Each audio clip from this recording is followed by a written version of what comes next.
baby's face. Ugh, I don't want to touch that. Bonnet in a hedge. Chevy V8. That was a Civic? Oh no. What's going on? It's a bit of an animal. Even the police are here. Very wide body. They need not bother. Wow. Look at him. Is that a 10th exhaust?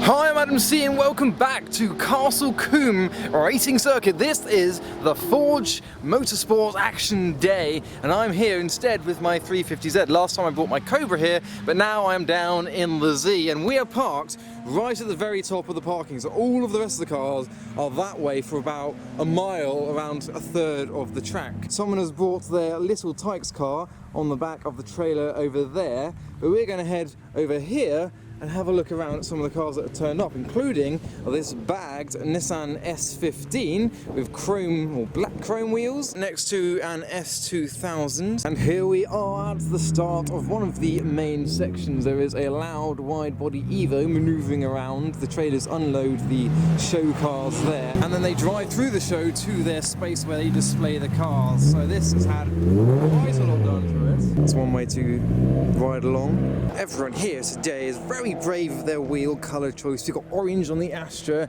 and around here on the Skoda we've got glittery purple. So this is Baps apparently, or she just likes a bacon roll, and this is hers, not his, so this is a female owned Clio. And further up here we have a two-tone Beetle looking unusual. It's like got a primer coat and then a different shade of primer coat along the side. In front of that we've got an old Civic. I love these, next to a Ford Capri randomly and a very clean Vauxhall Cavalier Turbo. The white rose forms make it look a bit like a Mitsubishi Evo. I'm just going to throw that out there. So yes, it's a variety of modified and performance cars here today. Here we have two R32 Skylines that we have seen at recent events, and rather unusually a Shelby Mustang. We've got red with white stripes down the centre. We've got Shelby Racing Co branding on it, Castrol and Champion logos, and a subtle ducktail spoiler on the back. Over here on the grass we have a Deadpool themed car. That seems to be a popular theme on a lot of cars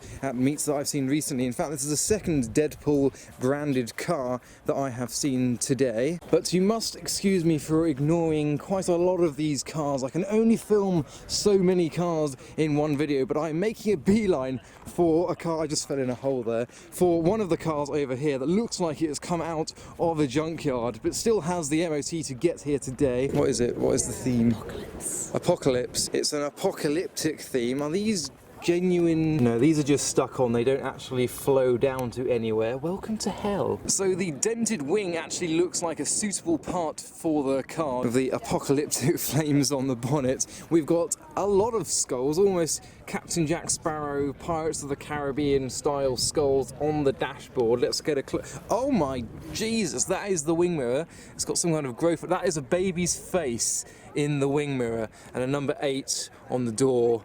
We've got, are they bullets? Bullets along the inside of the door liner. We've got the army grade lining on the door and some almost voodoo style dolls with gas masks on them as well. This one's dead. Inside there are even more bullets and more army grade materials, more skulls including on the gear stick. The handbrake looks interesting. We've got a gate over the rear windows. We've got stuff on the roof. We've got half of an oil drum, another skull with a gas mask. Skulls and gas masks are a main theme. There are 2 spare wheels for convenience purposes, LEDs and horns, and this kind of canister on the roof. I don't know why all this is here. There's some fuel tanks.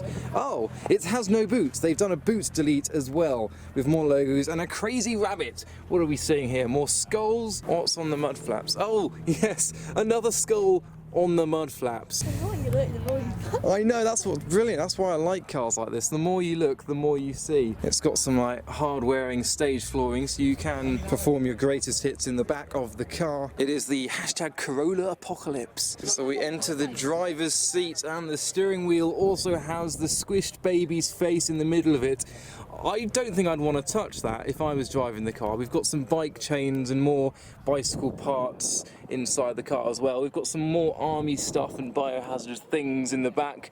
Is that a dead Scooby-Doo hanging from the ceiling? And more skulls as well. Ugh. I mean, you've got to commend the amount of work that's gone into this car. That is the kind of stuff that I want to see. Cars that don't take themselves seriously, a bit of creativity to do whatever you like to your car. So that was the Toyota Corolla. We've got a low Subaru with bronze wheels, an MX-5 with the number 71 on the door, a Matthew Purple Mitsubishi FTO, and an Audi S1 with a matching roof box with another R32 Skyline in front of it. And beyond this lovely BMW 5 Series with a Breitling logo on it, we've got this crazy Mark 1 Golf with yellow headlights and a number plate on his front splitter, looking like a very tall front end to it. He's got the spoiler on the back as well. And we have this Pearl Abarth 500 with some squares on the back of it in red and blue, matching the martini stripes. It's also on the front of the bonnet as well. This Abarth is two-tone with the chameleon top half and white bottom half. I'm going to claim that this is the Abarth section. Yes, the Abarth Culture Owners Club, not to be confused with the Abarth Owners Club. Just so you know, it is an Abarth and not a Fiat Punto Evo. He's got it in the Italian flag. He is living life on the edge, but it is a blurred edge, so what does that mean? Maybe he's always drunk, so everything's a bit fuzzy. That's probably it. He's living life in a drunken state. He's basically condoning alcoholic driving. Oh, I know. Look at the saxo. That's cool. It's like Calypso yellow. Cars are rocking around. We've got the i30N popping and crackling. That is the coupe. Seekers. They're still seeking where to park because there's not a lot of them. We've got the Golf next to the 3 Series Touring with a different coloured wing. This MX-5 has ventable vents on the bonnet. We've got the Clio next to it and a 1 Series with yellow headlights and a spoiler on the back. Do you believe in love after love? Very green, like an apple. We've got a rather nice E92 M3 with bronze wheels. We've got a couple of black Fiestas together. His engine's running. We've got some popping and cracking.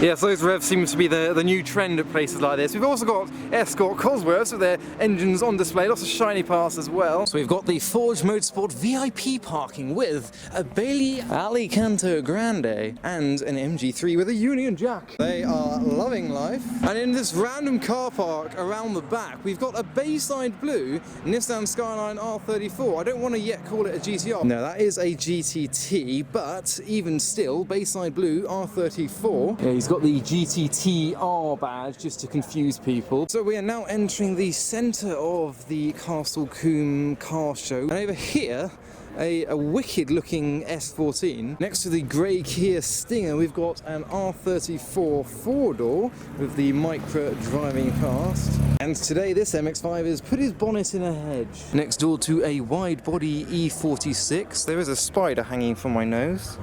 In the distance it seems I missed a Suzuki wagon with green wheels. They are very brave. We've got even more Stingers and another one up here next to an A90 Supra. And amongst all the usual suspects you see at a lot of meets like this, we've even got a Chevrolet pickup. It's got the great old American bed in the back. It's got his bonnet up. He's got his hood open, showing the Chevy V8. You got the Edelbrock air filters on the top. Got a couple of Fiesta Saints, including this one, which has a large spoiler on the back. And behind the Chevy truck, a DC5 with a carbon bonnet. And in this grassy section, we have a Honda NSX in midnight purple, as well as a BMW 3 Series Touring with a yellow paint splatter. Now in the traders section, which is always where a lot of fancy cars park, we've got this matte green Mini with Kirk's Garage on the top. Looks quite retro for a BMW Mini. You can tell it used to be baby blue in colour. Further up here, behind the Audi TT convertible with a spoiler, is a John Player Special Mark 1 Golf with time attack wings and canards and spoilers and splitters and spats and arches. Cobra. Where? Oh, Cobra seats. That's a bit of me. So we've got vents in the rear arches. The side skirts and arches are made of carbon fibre, including the doors. The bonnet is off and the large splitter is also in carbon. That is quite the spectacle. I am a fan of the livery. Further around the trader section, behind the Datsun, the R33 and the Civic lineup, including this very clean one, we've got a Chevrolet Impala in platinum with some gold tribal pinstriping. So right at the top of the traders section we've got two Fiat Pandas, one of which we have seen before in a Panda livery. The other one is in a Jurassic Park livery with a panda inside. So they are taking the pride of place right at the front of the main section. We've got the tall aerial poking out of the rear screen and even a Jurassic Park styled number plate on the rear. And in front of the Pandas we've got two pop-up crew cars. We've got the Mazda and the AE86 Corolla. This is an FC Mazda RX-7. And we've also got a modified Toyota IQ driving through the crowds with a sparkly blue Audi TT with some eyes, and behind that a Fiesta with pink parts, including the brave wheels around the side. So around here we have a Volkswagen Golf that has been sticker bombed to the extreme. I'd imagine he started with one of the front wings and it just continued from there. It spiraled a little bit out of control. He wanted to keep the bonnets black, or maybe that's for a later date. Maybe each one represents a year of sticker bombing, but there you go. A lot of sticker bombing, almost camouflaging the performance parts he has on it, including the canards, the red splitter, the red dish BBSs, and red lines up the side, including the door handles and wind mirrors as well, and the vent in the bonnet. Oh, that was a Civic? Yes, that was a Civic. Oh no. Pops? No pops? What's going on? Where was the pop? I've also noticed it is wide arch, and the shadow reveals its large spoiler on the back. I think this faded one is a wrap that is pre-sticker bombed, and these ones are all individual stickers, including this very rude girl, Jurassic Park, a pug. That is probably the most extreme sticker showcase that I've ever filmed. And on the main field, we've even got a Ferrari, a GTC-4 Lusso. In this section, we have anything from a Morris Minor to a two-tone Lupo. I reckon he might have run out of paint. There is a graphite grey R32 with a graphite grey R32 in front of it. Got the combo, there we go. They're common. There is a, what do you want to call that? Satin purple or satin burgundy? I'm going to say satin or matte burgundy on the 350Zs. We've got a livery on the Clio, an MX-5 that looks very unusual, an A45 with bronze wheels, and a grey TVR Chimera. It's a real shame that Seat workers of 2010 got very clumsy when painting the car. They just spilt it all over the engine bay. And beyond the nitrous blue Focus RS is what I can only presume to be nitrous blue on the Ford Anglia Popular. The engine up front is bigger than that of a Shelby Cobra. This is a 460 cubic inches, not a 427, a 460, so that's about 7.5 litres that has been shoehorned into a little Ford Popular. Look how close together inside you sit to the passenger. In fact, the driver has to sit further back so that they can fit the two seats in. And we've got the grippy road versions of drag tyres on the rear, very wide, but this time with tread. But it is almost like a non-metallic version of nitrous blue, or British gas blue. And on the Corsa, on the rocker cover, we've got Harley Quinn holding a bat, looking demonic. And further around here, we've got this almost full carbon Mitsubishi Evo with apparently about 700 horsepower because it is twin charged. It is both turbocharged and supercharged. That is a bit of an animal, has been going around track earlier today apparently. And a minty MX-5 with a large spoiler on the back and some nice clean and subtle wide rear arches. Even the police are here having a look around, enthusiasts as ever. Specifically, they are checking out the mods of the Rocket Bunny 350Z with the Arizona Iced Tea livery on it. And this Zafira VXR has a Fast and Furious illustration as a 300ZX, a Toyota Supra, and a 350Z with intriguing deep dish wheels with Nismo 350Z written on the dish, and a wide body Audi A3 or S3, very wide body on that.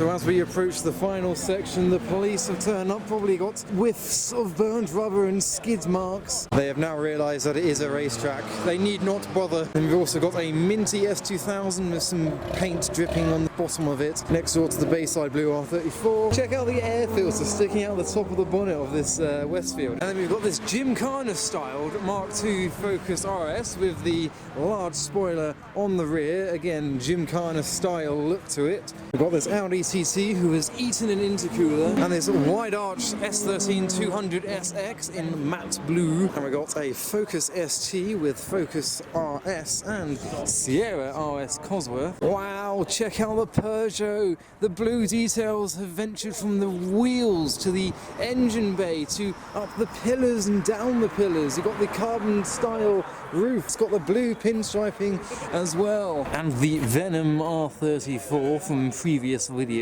And finally we have a very drunk MX-5. Look at him! So we've got one final section before we leave, and this is the individual show and shine section. So we've got this Golf GTI who is cut into the original bonnet to display the engine. The rest of the bonnet is still there, and he just kind of pops off this section. That is a unique take on displaying the engine. We've got the slammed E-Class next to the Granada. Got the Clio V6 TT in a Nardo grey type colour, purple on the Audi, and another satin gold colour. We've got the wide arches Toyota Celica, an Escort RS Cosworth being crowded around. We've got the Mugen Honda Civic Type R, and an E36 M3, and a very minty E46 convertible as well as that. There's even a McLaren that has turned up amongst the cars. We've got a very low Fiesta, and we've got this R34 with the canards at the front. Oh, screeches. I don't know what these screeches are for, but that sounded dangerous. Someone fishtailed, I think. And finally, beyond the E46 with the Nando's bonnet emblem, we have this Toyota Celica in chalkboard matte black with orange details, including a flaming eagle, racing stripes, number 71 vents from the side of a Sainsbury's, eggs, milk, bananas, bread, ham and pepper from Sainsbury's. Why? Because Celica. But the piece de resistance to conclude the day with is the exhausts! How many exhausts has this got? 2, 4, 6, 8, 9. 9 exhausts on the Toyota Celica. 9 of them. And they're all different as well. We've got the twin pipes here, we've got the titanium twin pipes there, we've got the, well, there's 3 welded together here, and then 2 more individuals that are actually welded to the twins. But that is 9 exhausts as the TVR Chimera drives by. It is not fast and mildly furious. Wait a minute, is that a 10th exhaust? I believe that to be exhaust number 10, a large cannon recessed back. Do we have an 11th? No, we do not. So we have 10 exhausts, and only one of them is actually connected. So the one we found, number 10, is the only actual exhaust. The rest of them are just tips that are not actually connected to the exhaust system. It's got the Subaru stars as well, but there you go. That is the car of the show for me today. And then, of course, in front of all the Integras is this wide arch Mustang GT with the spoiler. And last but not least, we have a Sora, a white R34 GTR, and 2 white chasers. We've got the white chaser over here, and around here this one has the kind of sleepy headlights. It's got the clear indicators, which I think I prefer to the orange ones. But there you go, the conclusion, because everyone loves a white chaser. So I hope you loved the video from Castle Combe today. This was the Forge Action Day. So follow me on Instagram for all the highlights and updates about these meets that I go to, including a lot of white chasers and R34s. But for now, thanks for watching.